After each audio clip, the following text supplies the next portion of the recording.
My name is Katie-Freeman-Tayler, and I'm the Head of Research and Policy at Internet Matters. For those of you that aren't familiar with us, we are a not-for-profit that supports parents, carers, and professionals to keep children safe online. So we provide a lot of sort of guidance and resources on our website, which I'll share at the end.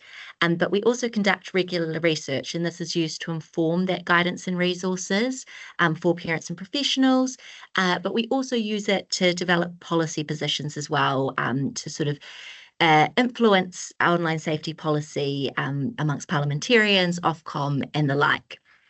Uh, I am going to share sort of a range of research today from a couple of different points, but if you are interested in anything that I share or want a little bit more detail, then that is available on our website as well. Because I'm a researcher, I always like to sort of say what we've based our research on, to show sort of its robustness. So there's sort of three different types of research I'm going to be sharing today. One is a biannual nationally representative survey that we do with UK parents of children aged 3 to 17 and children aged 9 to 17. And we call that our tracker survey. So our most recent one was in the end of May. So a lot of the findings I'll be sharing are from that today. We also do something that's called our Digital Wellbeing Index, and it's sort of a flagship piece of annual research that looks at children's online lives from both the perspective of children and parents. We worked with the University of Leicester to develop this kind of model, which looks at children's developmental, emotional, physical, and social well-being online, and looks at sort of the broad range of positives and negatives that they're experiencing. And then we also do deep dive research into kind of topics of particular interest. So, depending on what's sort of happening in the political environment, what we're hearing from children and young people, from parents, we also might do specific research on a topic. And I'm going to be sharing some of that today as well. I think I'll just caveat my presentation before I go in. I've been specifically asked to talk about kind of the harms that children and young people are experiencing online. So we obviously do hear a lot about the positives, and I'll touch on them, but the majority of my presentation is about some of the kind of negative side or consequences of being online for children and young people. I won't linger on this, but similar to Ofcom, we find that children and young people spend a significant amount of time online. I think it's more than a day a week they're spending online. And because of that, that naturally is going to come with concerns for parents and carers as well. I think our concerns sort of list is ever so slightly different in terms of ranking from Ofcom's, and that's likely because of kind of the options we have. They're not identical, and also the age range of the children that we're asking about. But we also do see kind of a lot of alignment in those sort of top 5, top 10. So online bullying, abuse, and trolling being a real concern for parents, spending too much time online. So sometimes the kind of persuasive nature of a lot of platforms that encourages children and young people and adults as well to stay on them. So these are some of the kind of concerns that parents tell us they have about their children's time online. And it's not really surprising that children or that parents have these concerns, because we find in our data collection that 71% of children aged 9 to 17 report that they have experienced at least one form of harm online. And these harms can take many different forms. So what we're seeing on this slide here is the kind of top, I think, 10 harms that children and young people and parents say that they have experienced online. So green, that's the bar showing the percentage of children that have experienced that harm, and the kind of pinky reddy colour is the percentage of parents that say their child has experienced that harm online. So we see spending too much time online, that's a real concern and experience of children and young people. And again, sort of going back to that persuasive nature of a lot of apps and platforms. Spending money in games and apps, that's something that many children have experienced. Contact from strangers, online bullying and abuse, that's something that children, about 16% of children have told us they've experienced. And I think sometimes it can be helpful to think about, percentages can sometimes not it's hard to visualize how many children and young people are experiencing it. So when we say 20% of 9 to 17-year-olds, that's around sort of 2 million children, for example. So I think that just helps it kind of put it in perspective for a UK context. What you'll also see here is when we look at the kind of difference, there's a bit of a gap there between what children say they're experiencing and what parents say their children are experiencing online. And in fact, we find that parents underestimate the level of harm that children are experiencing online, with 37% of parents saying their child has experienced none of the harms that we asked about, compared to 29% of children. So almost a 10 percentage points difference there. And I think that goes to the point made earlier around, particularly as children get older, parents might not know what they're doing. Maybe if they're not using a device that's used by others in the household, having their own kind of smartphone, this can lead to parents maybe not being aware of all the activity or everything that's occurring with their children. I think it's also really important to highlight that harms will change depending on the child. So some examples of that would be sort of the age of the child, the gender of the child, and also vulnerabilities. We find that, for instance, girls are significantly more likely to receive unwanted contact from strangers. Earlier this year, our Digital Wellbeing Index found that 48% of girls aged 15 to 16 years old have received contact from a stranger, and this is actually, unfortunately, an issue that's increasing. So that was up from 29% in 2022. On the other side, we find that boys are more likely to come across content which promotes dangerous stunts or challenges. So 21% versus 16% of girls. So again, just sort of the difference there between what they might be exposed to or the harms, and that might help you think about perhaps, your engagement with children in your lives and how what they might be seeing will be different depending on some of these characteristics. Again, we find older children have different experiences online to younger children. An example of this was around unrealistic body images or altered bodies. So 15 to 17-year-olds is twice as likely to see this content compared to 9 to 10-year-olds. This might be influenced by where they're spending their time. So we find that sort of younger children might be spending more time or less time on social media. There is a minimum age. As we heard earlier, that doesn't always mean that children aren't on social media, but older children are more likely to be on social media where some of this content is, whereas younger children are perhaps more likely to be on gaming sites, as an example. So where they are and what they're doing will have an influence as well over the content that they're being exposed to and what harms they might experience. And then lastly, I think it's really important to highlight vulnerable groups of children. So we talk about vulnerable, meaning children with special educational needs or EHCP plans or physical and mental health condition. There's sort of a list that we ask parents to select, and that is what makes up our vulnerable group category. And across all of our research, unfortunately, we find that vulnerable children are much more likely to experience harm online, all types of harm online, and in a range of kind of apps and platforms as well. Just an example here is around bullying and abuse online. So, they're around sort of 10 to 20 percentage points more likely to experience that than children with no vulnerability. So this is a group that perhaps maybe needs different approaches or, might need to have different conversations with as well, but certainly not a group.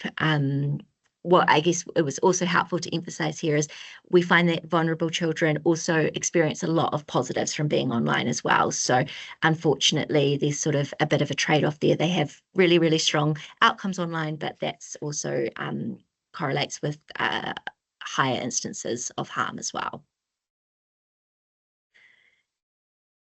I'm just going to dive into sort of some recent research that we've done and talk about sort of some more topical types of harm. So we did some research looking at children's experiences of image-based abuse. Image-based abuse can mean different things, but sort of what we fell into that category is what's up on the screen here. So cyber flashing, so receiving an unwanted sexual image.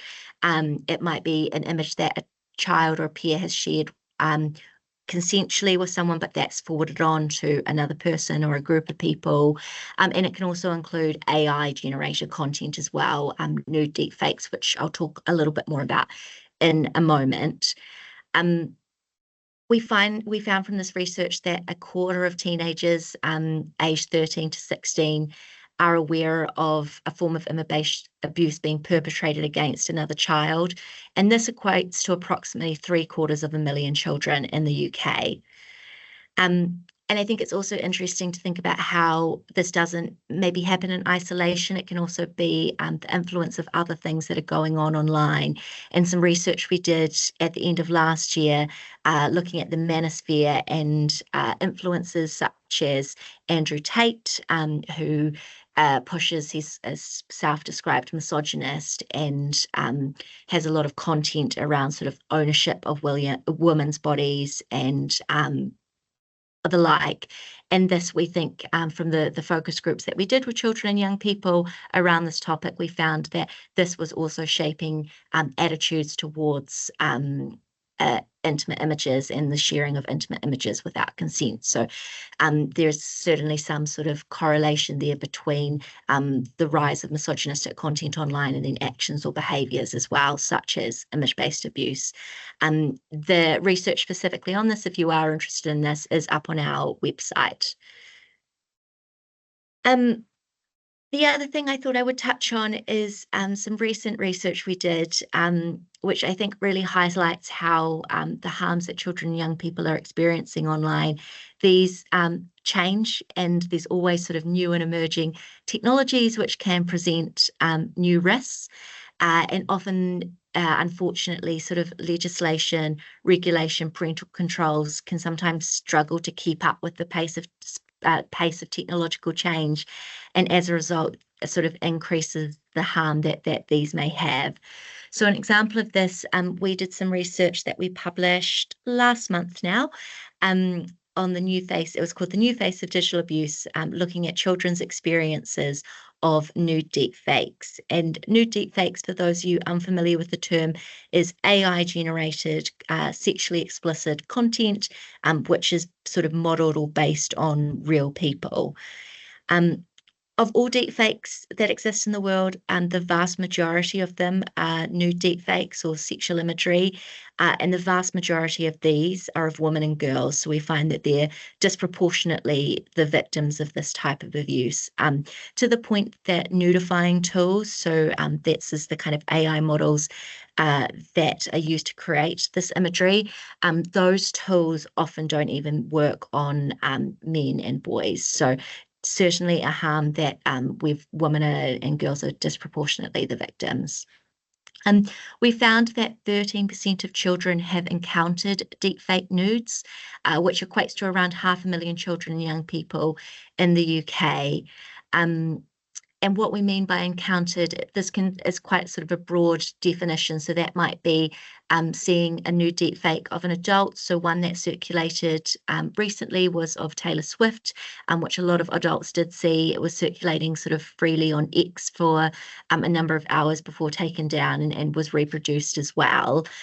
Or this could mean that they've had a go at using perhaps a nudifying tool themselves. So quite a range of experiences within that figure. And I think that's quite a high figure when we consider this technology hasn't been around for that long, or certainly hasn't been as accessible or publicly available until recently. So I expect that number will perhaps likely increase if intervention doesn't happen. This is an issue of concern for children and young people. So the research found that 55% of teenagers report that it'll be worse to have a deepfake nude created and shared of them than a real nude image. And in the focus groups, teenagers were really articulate about why this would have such an impact on them. So there were concerns about perhaps not knowing who the perpetrator was, who had created or shared this image, not knowing that this image was being shared, or perhaps being depicted in a way that they wouldn't want to be depicted in. And there was also a real appetite for action to be taken on this from children and young people and parents. So They wanted nudifying tools to be banned, so the vast majority of parents and children supported that action, and the large majority of children and adults, 92% of children and 86% of adults, thought that more needed to be done to teach children and young people about the risks of nude deepfakes.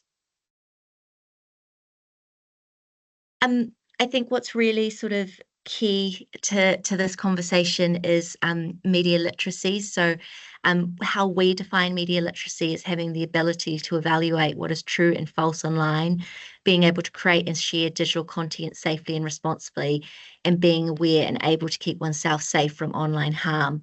So, media literacy is really helpful for being able to protect oneself from harm online. Um, and, one of the reasons that children and young people experience these sorts of harms is because of a lack of media literacy sometimes.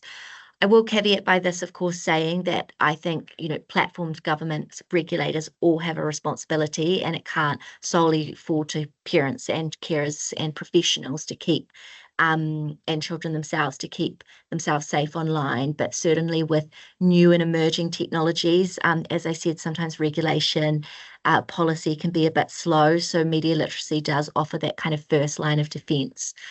And while we find that sort of 70% of children say they know how they're confident at keeping themselves safe online, this doesn't necessarily translate into actions that would keep themselves safe. So, for example, 23% of children claimed that they're confident in their ability to identify what is real or fake online, but they could not correctly identify a fake social media profile when presented with one.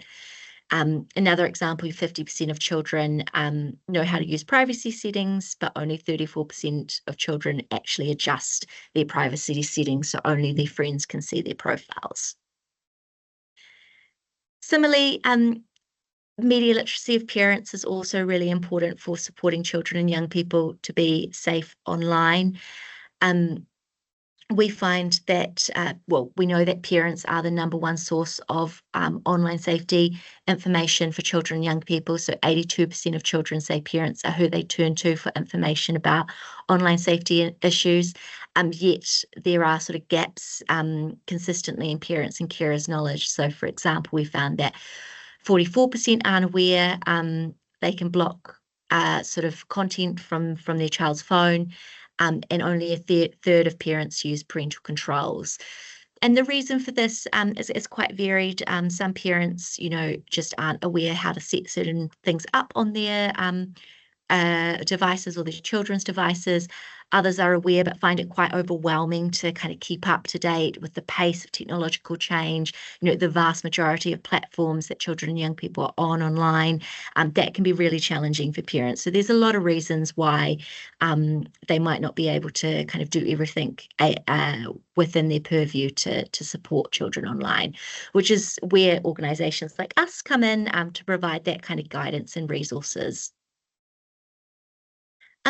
And then lastly, I just wanted to highlight that, while children and young people are experiencing harm online, there is a lot of positive outcomes, and that is why children stay online. If it was all harm, then they wouldn't be there. But our research finds that it has a really, being online is really important for children's confidence, for their independence. It's really helpful for kind of inspiring them, whether that's thinking about what career opportunities they might like to do in the future, to finding a new hobby. And then also it's really important for community as well, particularly groups where maybe they don't see someone that's like themselves reflected in their immediate kind of offline community, although I think in this day and age there isn't such a thing as offline, but we also find that children are really positive about the community that they can form online, particularly on kind of niche interests or areas where maybe they don't know someone else that has a similar perspective to them. So definitely want to say there's lots of positive reasons for children and young people to be online, which is why we need to think about perhaps not removing them from the online space, but keeping them safe while they're in it. And then just lastly, a few kind of links and resources. If you are interested in anything I had to say, then the kind of research reports that I drew from our new Face of Digital Abuse digital wellbeing program are up on our website. We have a regular newsletter for parents, carers, and professionals. So if that's something of interest, I believe you can scan the QR code and it will take you through to that. We have a lot of guidance and resources on our website, hundreds of different ones. They're split by age of the child, children's interests, just a couple that I'll highlight based on the topics that I talked about today. We have a resource around deep fakes, how to talk to your children about deep fakes, explaining sort of what a deep fake is and some of the ways that it can impact or harm children online. We have lots of guidance on how to talk to children and young people about difficult topics. So an example of that is how to talk about harassment and abuse online. So we have a couple of resources around that. If you're not sure where to begin, we have something called My Family's Digital Toolkit, where you enter a few details about yourself, your children, your situation, maybe what platforms they're on, ages, and you'll get a personalized list of things you might want to think about, whether that's parental controls, whether it's sort of where to find privacy settings on certain apps. So definitely check that out. And then we also have a hub dedicated for teachers as well, whether that's lesson plans that you might be interested in, or doing some worksheets sort of along with children in the classroom, or also has resources to send home to parents via the school as well. So please do go take a look.